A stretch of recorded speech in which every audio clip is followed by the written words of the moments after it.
Howdy from Ron's Garage.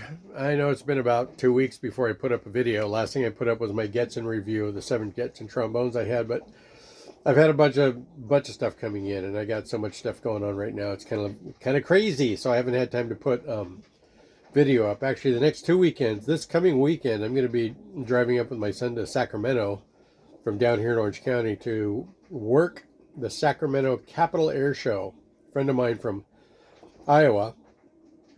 His business is called Laser Buzz, and it's also called 23 Skidoo. He does laser cutting in wood and other various materials, and we put together a bunch of military themed stuff, and then we go to air shows and we sell those pieces there, and we do pretty good. A lot of people like getting the military airplane or tanks or job designations depending on their branch. And we also do dog breeds and a lot of varied like 3D looking laser etched wood.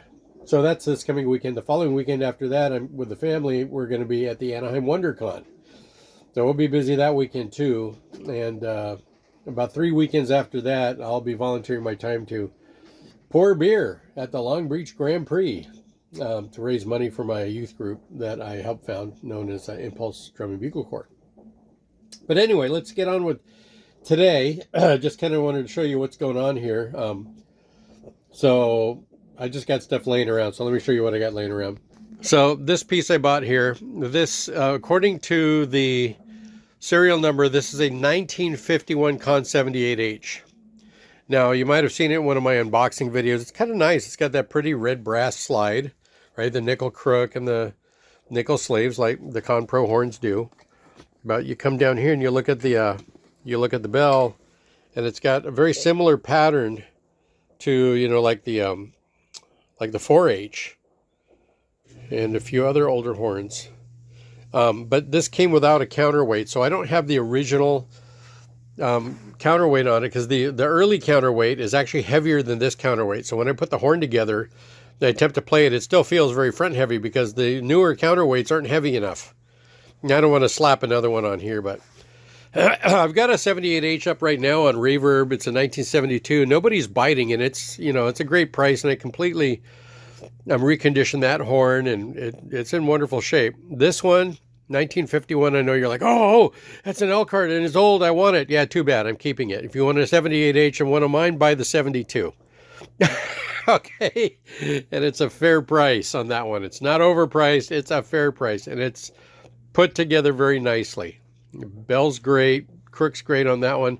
This one had a lot of damage to it. The bell was pretty much caved in, so you're going to see a lot of this, the alligator rash here, which there's only so much you can do with it. You can stick it in the dent machine and iron it out as far as you can, but it's going to leave remnants. You can see that. So the bell's pretty scarred up, but I got it all straight, and it sounds wonderful. I mean, it sounds like an Elkhart era 78H, And then also the tuning crook was really caved in. So you're going to see here, it's lumpy because I had to push it all out. It was pretty flat. So it's not exactly what I would call the most perfect and beautiful one. And yeah, I'm not going to bother buying a new crook for that. This one works and functions just fine. But like I said, I'm most likely going to keep this one because I like the way it sounds. Not that I don't like the way the other 78 does, but I've invested over $1,200 into that 1972 78H, and I'm only trying to sell it for $700 and some change. So right now, it's a big loser for me.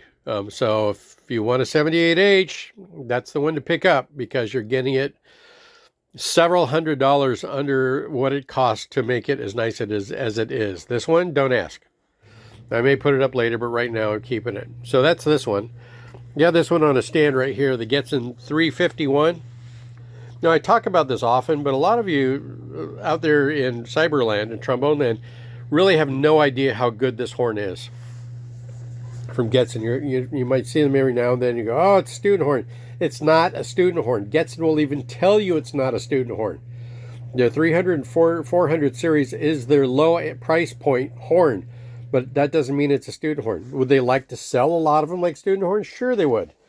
But I was told point blank that that they may have to move production to Asia to get the price point down so they can sell more of them. But right now, these are made here in the United States.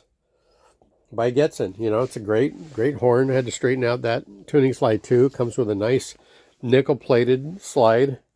This isn't the lightweight slide that I have on another one. That one's all brass. It's not nickel or silver. But these sound great. They really do. And then you can see the ocean of horns I have in here. Okay, so I've got a bunch of stuff that I've acquired through trades, other items here I'm working on. I've actually got two Tempo 1305s here with the nickel bell. You see the cases look the same there with the nickel bell. One I'm stripping right now because the lacquer's all gross, so I'm going to make it all nice and pretty. That's the 491 bore. Okay, it's not the with the 7.5 inch bell. The 1306 is all nickel silver. The 1305s are not. They have a brass crook. They have brass pieces on it, but they've got the nickel bell. This one is the Holton 160 that I love. That I sold, actually traded to a friend of mine. So I've got it right here because I'm working on the slide to make it nice and awesome, because it's good now, but he wants it even better.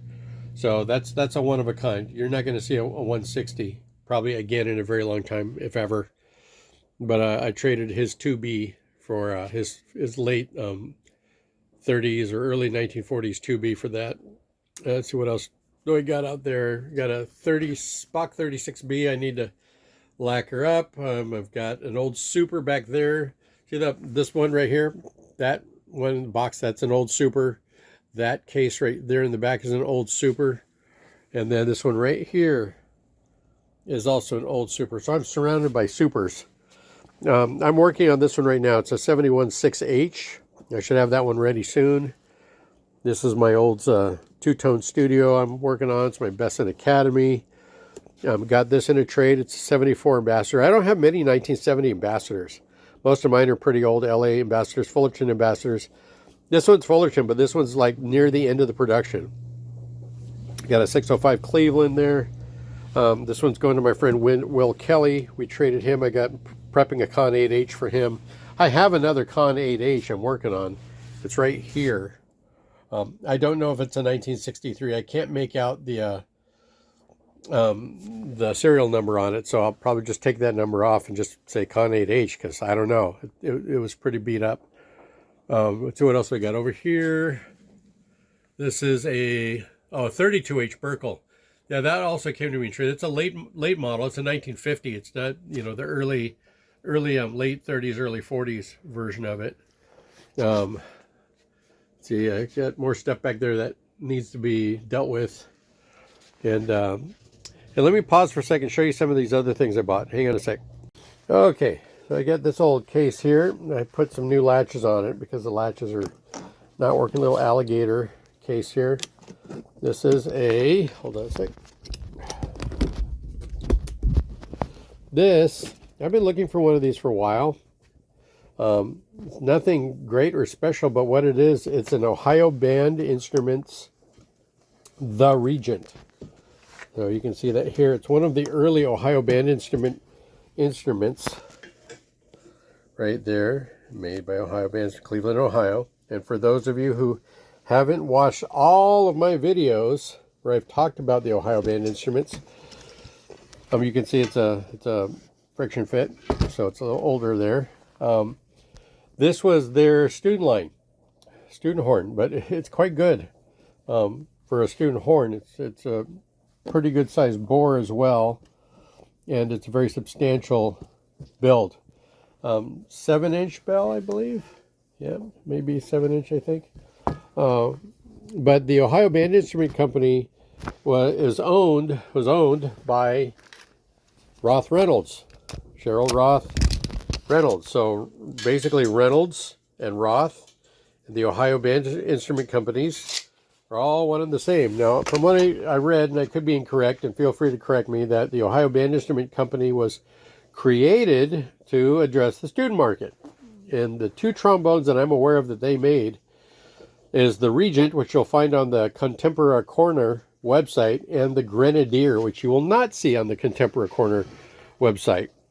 Now, the Grenadier is cool. I bought two of those. You don't see them very often. I think there's one out there somewhere. But the Grenadier is basically, it's a Reynolds. It's either like a copy of a Roth by Reynolds, or it's a copy of the Reynolds Medalist. But instead of an R counterweight, it's a G counterweight for Grenadier. But it's the same horn as the others, just built in the same factory in Cleveland, Ohio.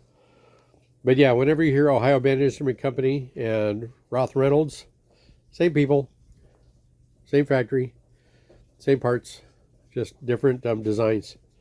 So this one's kind of cool. I spent days getting that slide functioning because it was pretty beat up. So that's this one.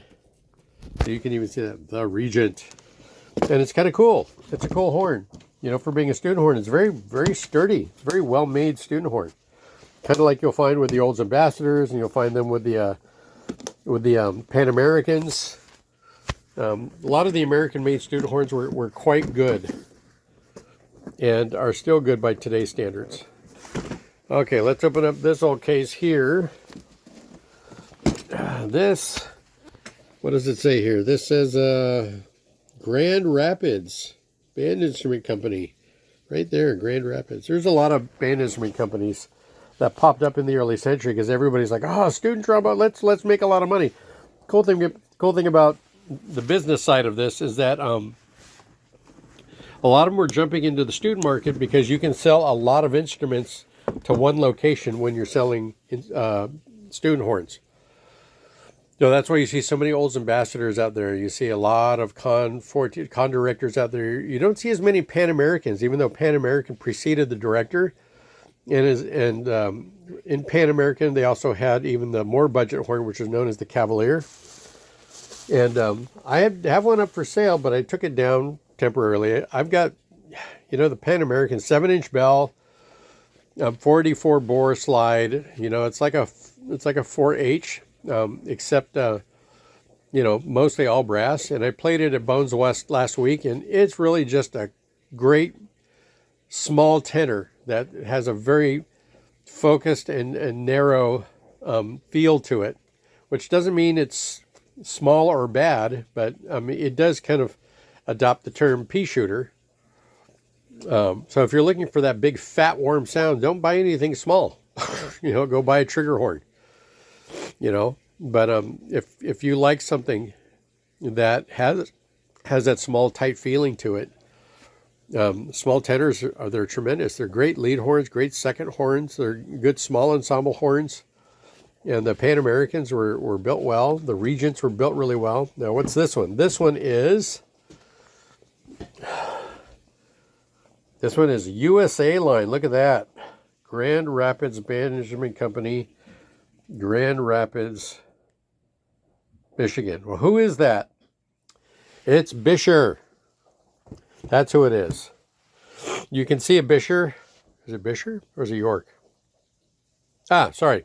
It's York. It's not Bisher. I get those two mixed up for some reason. The Yorks that I've found, characteristically, if it wasn't for that really, really wide taper, which this doesn't necessarily have, but they do have the support brace on the tuning slide in a very small area between there and here, which is also a telltale sign of a York. But I'm still working on the slide for this one. This one is really like quintessentially the budget horn. And why would I say that? Well, here, let me show you. Look at the slide. You see any nickel on that slide? It's not worn. It's brass. So yeah, and then we get down to the sleeves, and then there's nickel, and those are soldered on. So it's not like the slides of today where they're extruded in all one piece. But a long time ago, there were two-piece slides, and this one's an all-brass slide. So, and when straightening it out, it bends like Play-Doh. It's or dough or clay. It's just very soft. You have to be very careful and ginger with these older horns with the brass slides. And I'm going to get this straightened up. I just think it's a beautiful horn. I'm likely going to be putting it up for sale at one point in time, but I still have yet to do my Bisher video or my York video, or either of those two. I haven't done a video yet on Bishers or Yorks. So when I do them, these will be included in that lineup. Kind of like my Reynolds Part 2 that I want to do. We'll have that Regent and the Grenadier included in it. So that's what's going on with this one. And this is I think this is like a 470 bore. It's pretty tight. With these friction fits, I find that you don't always get the best air seal, even with the Pro horns. You know, thankfully they redesigned these.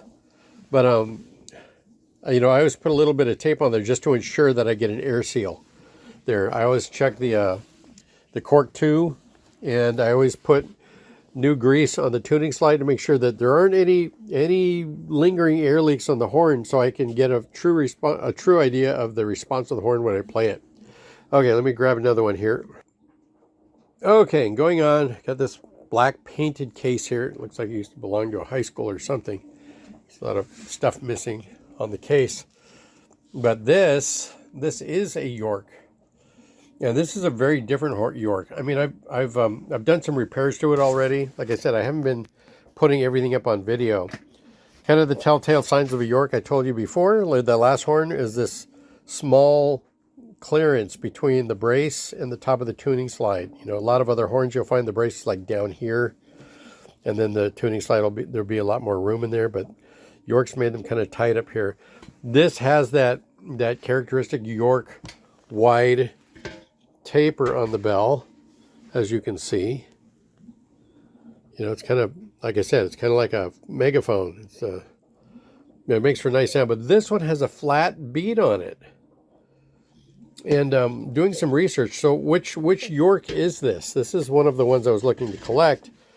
This is the York Custom model.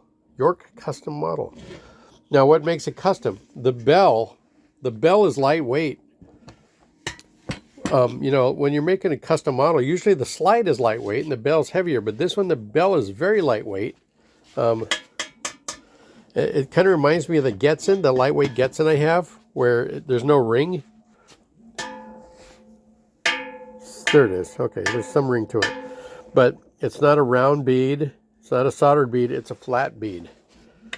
But it's a lightweight bell. I mean, the bell, not everything around here, but the bell itself is very thin and lightweight. So it produces a different tone. The slide is a standard 8-ounce slide. And, you know, for the Yorks, these are York pieces up here where the little, I don't know what you call these. You know, one of these days I'm going to learn what all these things are. But this piece here and that piece there, they expand just a little bit. And then you have the short nose here on the receiver. Those are pretty telltale signs of a York. You know, I always thought, and the Bishers have the squared off crook, like the early box, and even some of the newer box do, but not the Yorks. But the Yorks are known for having, because of the bell taper, having a very bold directional sound to it, but not this one. This one's warmer because the bell is lighter weight. But yeah, I saw this one, and this one cost me more money than I wanted to spend for it. But I mean, when am I going to find another one? You know, I mean, some of these are really hard to find, and when they come up, I kind of want to grab them. And if it's, you know, if I don't have it at all, I generally go into debt. I got my credit card, but I pay them off with some of the horns that I sell. And I got a lot of horns to sell still. So that one's kind of neat. That's a different one too. So we have the Regent.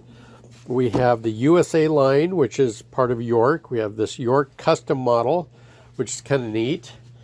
And I don't have anything else accessible right now that I can show you.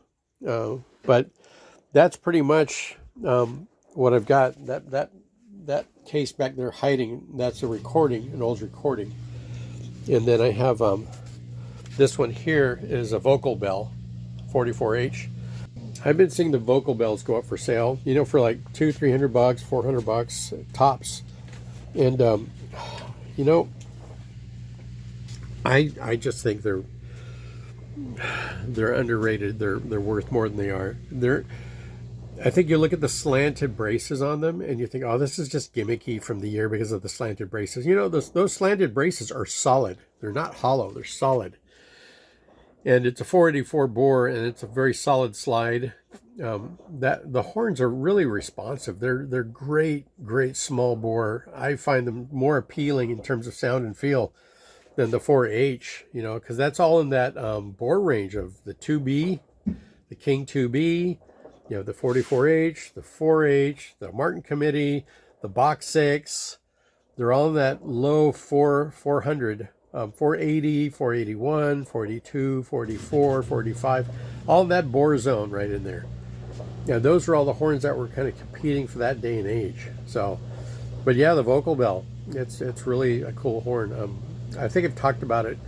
Very early video of mine where I talked about the Art Deco designs of the 30s and 40s, and that's in there. Same goes for the Bisher 400. But some of these I'll be pulling out again and doing a video on. But right now, so what do I got over here? I got my Besson 810 over here. I got this 49 Olds Ambassador. I need to add the counterweight to. What do I got over here? I've got my, let's see, I've got my King 2B Victor 47. I got my Besson 220 over here. These are all things I'm tuning up. My 64 Martin Imperial, another great horn. 490 bore, another great horn. Everybody thinks about the Martin Committee. You've seen the Indiana. The Imperial is another, what I would call another pro version that Martin had, but more on the kind of that top end of the intermediate side of the horn. Another Getzen KT, a 58 Getzen KT there. I got a Yamaha YSL 352 here. You got my Dude there that I need to get the top slide replaced on. I've got an empty case here that I had a friend rebuild the bottom of.